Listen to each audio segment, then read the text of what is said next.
ये प्यारे बच्चों, सीखने के ना 3 स्तर होते हैं। सीखने का मतलब एक चीज नहीं है।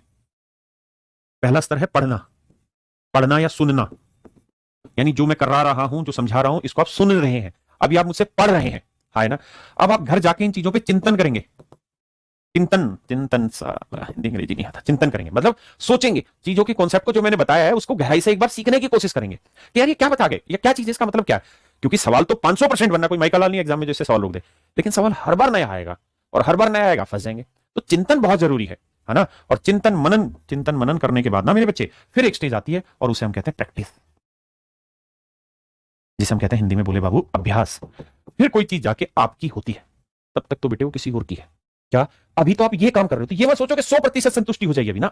जब आप घर जाके ये करोगे, फिर दोबारा से जो मैंने कराइन सवालों की प्रैक्टिस करोगे, अभ्यास करोगे, तो ये चीज तुम्हारी होगी, तुम्हारे अंदर समा जाएगा एक कॉन्सेप्ट, और फिर कोई माई का लाल बाहर नहीं निकाल पाएगा। बहुत सारे बच्चे चिल्लाते रहते हैं, सर आप पढ़ाते हो सब समझ आता है, बाद में भूल जाते हैं, पेपर में भूल जाते हैं। अरे हरामखोर, तू सिर्फ इसी प्रोसेस पे करा, तूने ये दोनों प्रोसेस तो किया ही नहीं, चिंतन का तो तूने ची भी नहीं किया। समझ रहे हो ना, सोचो चीजों को, तभी तो करोगे मेरे भाई।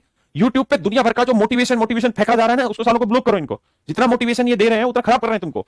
काहे कि सारे यूट्यूबर है, टीचर तो है ही नहीं जो रगड़ के बने हो टीचर। तो इसलिए ध्यान रखो, ये चिंतन मनन जरूरी है, इसके बिना आप आगे नहीं बढ़ सकते। आज के टाइम में बच्चा ये करता है, उसका सीधा ये कर देता है, यही तो साला दिक्कत है सबसे बड़ी। तभी तो 3-3 साल सिलेक्शन नहीं होता, और ऊपर से मोटिवेशनल की डोज रोज मिलती है यूट्यूब पे, एक स्लाइड खोलो दूसरी 1000 चलती रहती है इंस्टाग्राम पे, वो और बर्बाद कर रही है, मतलब रोज इंजेक्शन ठोक रही है तुम्हारे दिमाग में। असली कारण समझ ही नहीं रहे हो। पहले भाई पढ़ो, सुनो, समझो, जैसे मैं समझा रहा हूं, उसका घर जाके इसमें सोचो क्या पढ़ा है, ऐसा क्यों हो रहा है, मैं कहां क्या चीजें मिस कर रहा हूं, ये इस चीज का लॉजिक क्या बेसिक, उसके बाद यहाँ हो यार, तो पल्ले पड़ेगा, तो सिलेक्शन होगा। तुम भी यूं ही झंडू रह गए भाई।